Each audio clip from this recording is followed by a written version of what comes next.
morning. Blessings of the Sabbath to you. This is the Sunday service for October 11th for the Unitarian Universalist Church of St. Petersburg. Glad you're here this morning. This is also, or tomorrow actually, is Indigenous Peoples Day and National Coming Out Day. We celebrate and honor them both. Our gatherings today and always are for the well-being and spiritual growth of one another, our community, and our world. Our way is to live with caring for one another and the world as best we understand the ways to do so now, and to seek understanding from all sources, personal experience, wise mentors, including one another, and study of humankind's traditions of truth and meaning. We welcome those who know we all have much to learn about life and living, and we welcome those who don't yet know that, expecting it will come. May our time in friendship help us grow in understanding and caring. It is good to be together in these difficult times. Our particular questions this morning will be about whether we can influence the way our communities incline us to treat one another. Now, our opening hymn.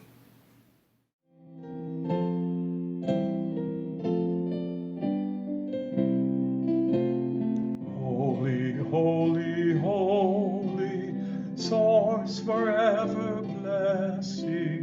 Early in the morning mist we wake our souls to thee.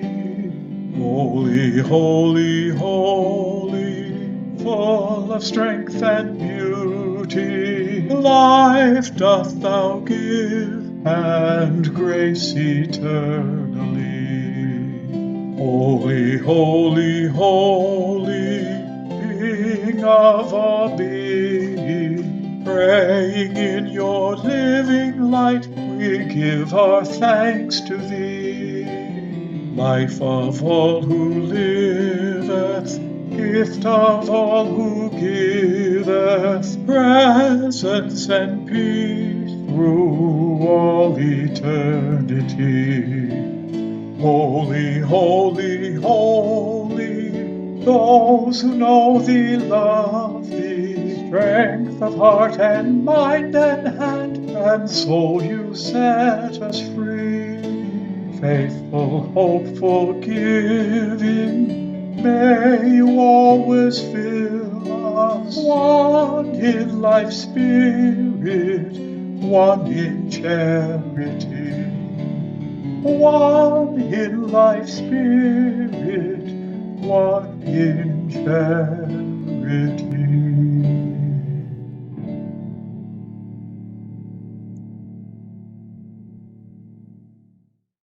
Good morning. I'm Jerry Hempner Gates, and behind the camera is my lovely sweetheart, Sabina Van Alwick. It's good to be with you this morning. We light our chalice now as a symbol of our shared community and our search for truth.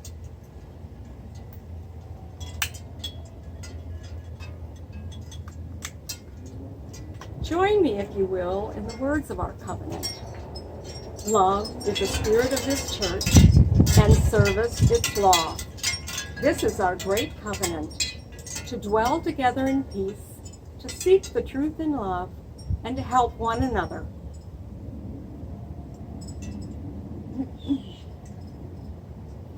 Our invocation this morning is drawn from the poem Turning by Margaret Wheatley. We gather as a community because we know there is no power greater than a community discovering what it cares about. Together, now, may our spirits learn to ask, what's possible, instead of what's wrong.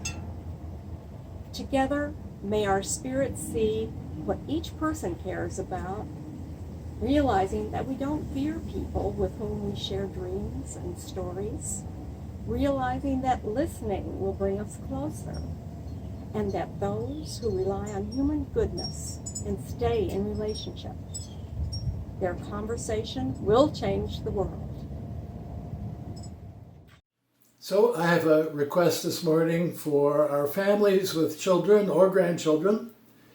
Tomorrow is Indigenous Peoples Day, to honor the people who first inhabited this land and to honor their wisdom. Some indigenous peoples lived one place in the winter and one place in the summer, like lots of people in St. Petersburg. Summer might be ocean time for fishing. Fall, winter, and spring might be inland time for farming and hunting. Usually, before switching places for the season, a few people would walk, amble, to check out preparations. It's what we might call a preamble, a walk ahead to see what has to be done to get things the way you want. When our country was moving from being governed by a king to being governed by all the people, we followed the indigenous people's way of governing, and we sent a few people ahead to write down what we wanted in our country. We sent them on a preamble, telling them to make a list of what we had said we wanted. They wrote it down, and each of us now and still helps to do these things. You can concentrate on all of them or just a few, but all are important. So whatever you choose to do is good. So I wonder if you can discuss our preamble with each other at home. Ask maybe, what good thing is on America's preamble to-do list that I am working on or would like to work on? Today and tomorrow are great days to have this conversation, since this is when we honor Indigenous peoples from whom we learned. Here's the to-do list that our preamblers wrote 200 years ago or more, and we have kept ever since. 1, help to be a more perfect union. Make sure we work together for what's good for everyone. 2, help establish justice. Make sure we're fair with one another. 3, help ensure domestic tranquility. Make sure our families and our communities all can live peacefully. 4, help provide for the common defense. Make sure nothing harmful hurts any of our people. 5, help promote the general welfare. Make sure everyone has what they need to be well. And 6, help secure the blessings of liberty. Make sure everyone can choose what's good for them in relation to everyone else. Good luck with your conversation. And now for sharing of joys and concerns. If you have a personal joy or concern this morning, you can type it into the sidebar on the YouTube screen, or you might save it for our coffee hour, check in after this service. And you are certainly welcome to send joys or concerns to our worship committee co-chairs, Dave Mapp or Susan Benor, or to me for sharing at next Sunday's service. Now our offering, during which you'll also have time to type and read any joys or concerns that we share today. To keep our congregation thriving, may we remember our connection to one another. And let us not forget our offerings to support the means to those connections. As you listen to the offering music, please click on the I in the upper right-hand corner of your screen to make a contribution. You can also donate by the Give Plus app or on our webpage under the Giving tab, or by sending a check to the church office. Many thanks.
This reading is from the 8th century BCE Hebrew prophet Isaiah, chapters 40 and 58.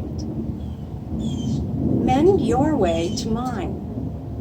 Day after day you say you seek me and delight to know my ways, as if you were a nation that practiced righteousness and did not forsake the divine ordinances of being. See, you serve your own interest on your fast day, and you oppress all your workers.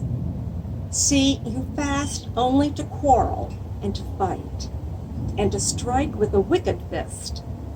Such fasting as you do today will not make your voice heard on high. Make straight your ways to mine. Is not this fast that I choose, to loose the bonds of injustice, to undo the thongs of the yoke, to let the oppressed go free, and to break every boundary? Then your light shall break forth like the dawn, and your healing shall spring up quickly. Your vindication shall go before you, and divine glory will be your assurance. Make straight the way. Then you shall call, and the Spirit of life will answer.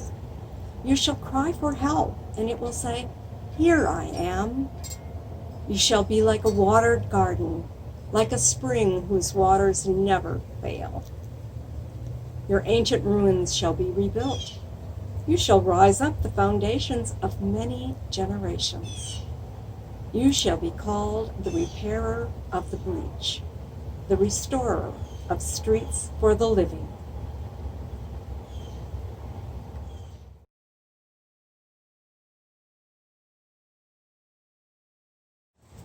And now a reading from the great law of the Iroquois nation, binding its 6 confederated tribes. In all of your decisions and acts, you shall cast self-interest into oblivion.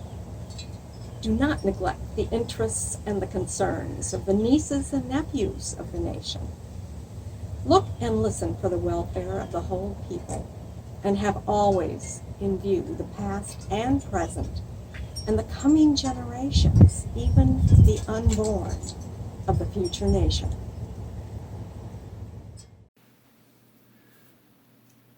Last Sunday during the sermon, we asked about the degree to which a sense of justice, of equity, and of compassion are part of our relationships and our spirits, and how they could grow. That is what the second of the 7 principles in the Unitarian Universalist Covenant calls us to do, as does our natural childhood stage of life as we develop, a stage of realizing the power of mutuality. When we are older, we can deepen our senses of justice, equity, and compassion by reflecting, perhaps journaling about them, by choosing exemplars and mentors as guides, employing the sciences and the humanities to understand better, making science of one's own life to see what works, finding compadres and comadres to help grow our souls. From an early life sense of mutuality to a matured sense of union, commitment to justice, equity, and compassion proves a good thing for relationship. Today, I'd like to ask us to explore a further question about this principle. Can and should each of us do anything to influence our society's empowerment of its people toward the fullness of justice, equity, and compassion? I think the should question might be answered in the news, where injustice, inequity, and brutality against race, gender, sexuality, ableness, and class are reported daily. 2,700 years ago, as we heard in the reading, a news broadcaster of a sort the Hebrew prophet Isaiah, reported that relations were not going well between the powerful and the disempowered. As an editorial opinion, he prophesied that if the whole people would restore in their lives a straight way, embodying the divine energy of life in justice, equity, and compassion, then healing, prosperity, and glory would come. In words that Poor People's Campaign co-founder Reverend William Barber invokes these days, that people would be the repairer of the breach. Some modern broadcasters seem ready to answer too. In a letter to the editor this week, a retired Tampa TV news anchor said he had always kept his moral judgments out of his reporting for the sake of media objectivity, but now he speaks out for generosity over greed, science over ignorance, kindness over cruelty, patriotism over nationalism, justice over racism, truth over lies. More often these days, it seems, some news sources are including the personal consequences of events in their reports. It's still what I would call objective reporting, but it gives us additional facts relevant to seeing the moral reality and our call. We have other true reporters of the news, and we always have. Often they are the artists, sacrificing conventional ambitions for the sake of the beauty and truth of justice, equity, and compassion. My favorite artist, along with Mary Cassatt, is Vincent van Gogh, strongly influenced by the compassionate gospel of Jesus and the compassionate novels of Unitarian Charles Dickens.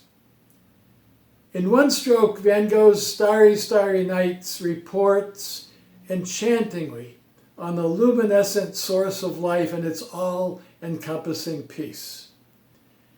In another stroke, his painting, titled in Dutch as The Waymenders or Road Menders or Repairers of the Way, echoes Isaiah's prophecy to an 1860s world torn by wars for power and greed. The painting depicts the way being repaired through the village of Saint-Remy, pardon my French, with 3 workers laying out the road plan, 3 workers tearing up the old paving stones, and 3 workers laying down the new stones. It is a trinity at work under great November plane trees that at first appear to be red and yellow with autumn, until you notice the houses and the sky are aflame with those same colors. And then you realize it's all afire, all ablaze. Then you can hear Vincent saying, "Judge and choose, Holocaust or Pentecost, fire of grace or fire of grief, good news or bad. Judge and choose. Where will justice, equity, and compassion come from when we feel that those who control the main aspects of our life, the main determinants of our life, are too powerful, greedy, uncaring, and yes, crazy for an individual to have influence toward the good? The trees, the village, the people, what hope have they for justice, equity, and compassion? The poet Allen Ginsberg's 1958 coming out poem, Howl, might remind you from the very first line of Van Gogh and his Pentecost Holocaust prophecy. Ginsberg wrote in his poem, "I saw the best minds of my generation destroyed, burning for the ancient heavenly connection to the starry dynamo in the machinery of the night." Tomorrow is National Coming Out Day, a day that Ginsberg empowered to be, a day that once challenged the power structure of America, and it seems we'll have to again. What if tomorrow, dedicated to mourning with and honoring Indigenous people, experienced as they are in the difference between Holocaust and the Great Spirit, what if tomorrow we could switch over to the way of the Iroquois nation and have the women of the people empowered to choose the people's leader based on goodness of mind and on devotion to the whole people as to his own family. Empowered also to veto any action of the council that would lead to war or undermine the well-being of future generations.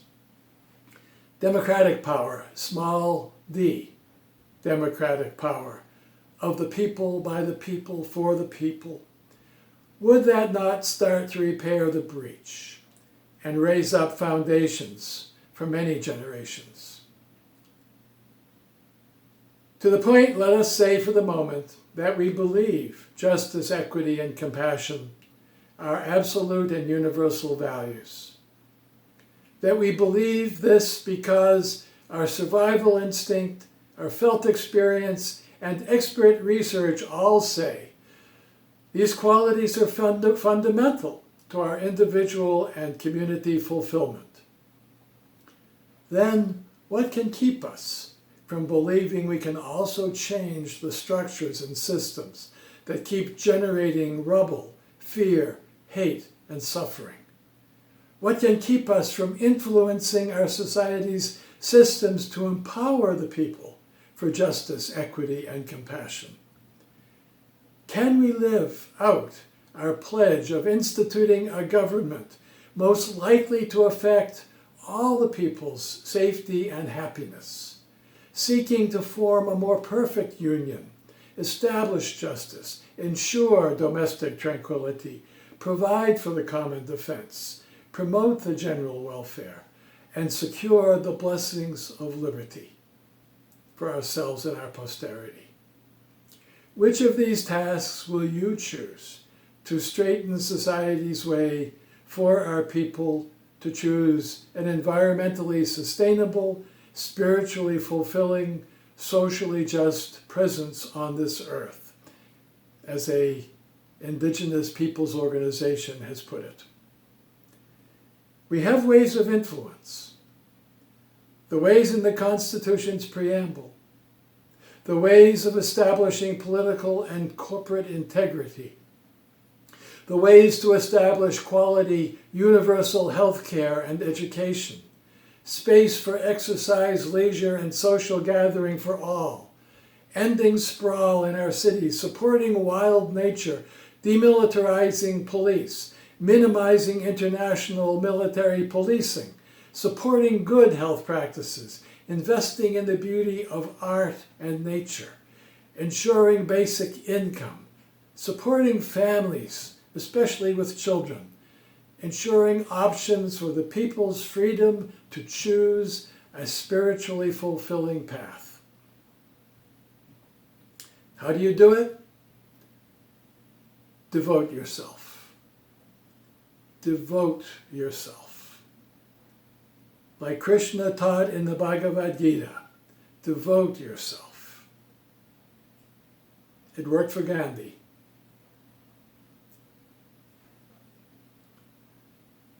Some closing words as benediction and blessing for this morning. You are human. Your potential is as awesome as starry nights, peaceful villages, multitudes straightening the way. Study the justice of our economies, politics, social order, and values. It's not rocket science. Then invest time, effort, and money in organizations striving for justice. Study the equity of our economies, politics, social order, and values. It's not in outer space. And then invest time, effort, and money in organizations striving for equity. Study the compassion of our economies, politics, social order, and values. Then invest time, effort, and money in organizations striving for compassion. It's not outside our superpowers. Or just meditate for 20 minutes, then choose and go. Be a repairer of the breach, a restorer of a good place for all to live. Go, saying to families and friends and neighbors the poet's invitation, you come too. Ready, set, go. Thank you for coming together today. Blessings, and see you at coffee hour. Hello again. Before we close and adjourn for our Zoom coffee hour, I have a few quick announcements. If you're new with us and want to learn more about us, or if you're a church member who would like to talk over something during this time of isolation, Pastor Jack is available by phone and email, and also can meet with you on the open air portico of our church, if that would be good. Also, don't forget that telephones are good for all of us to use to call one another. Please check out our electronic newsletter that you can find on the website. And while we're still physical distancing, the board keeps reassessing. And in the meantime, we're doing everything we can to stay connected and to support one another. Please check out our variety of virtual events to stay connected. If you scroll down our electronic newsletter, InfoNet, under Building Community in a Pandemic, you will find a number of church activities in which you can join. You'll find Dave Mapp's list of recommended movies, shows, and podcasts. You'll find Allison Donovan's Cooperative Art Journal project, which is open to everyone, and Greg Davidson's socially distanced 6x6 gathering at his home and pool. And don't forget our covenant groups continue to meet monthly, most days on Zoom. We currently have 11 covenant groups in the congregation with over 100 participants who gather regularly to share and converse about how life is going for them and to often talk about our wider circle. Contact Pastor Jack for help to join the group. And gardeners and landscapers, please note the Building and Grounds Committee is looking for volunteers to choose a section of the church landscaping for weeding and keeping neat. Contact Sabina Von Ahlig for more information. And now, as our service ends, with a breath, we pass the flame of the chalice lamp to each other.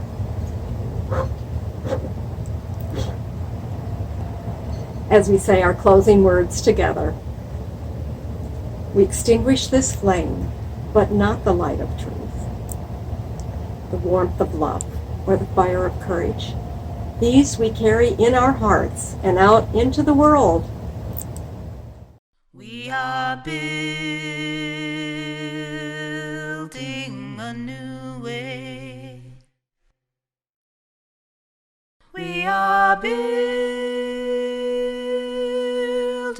a new way. We are building a new way, growing stronger every day. We are building a new way. We are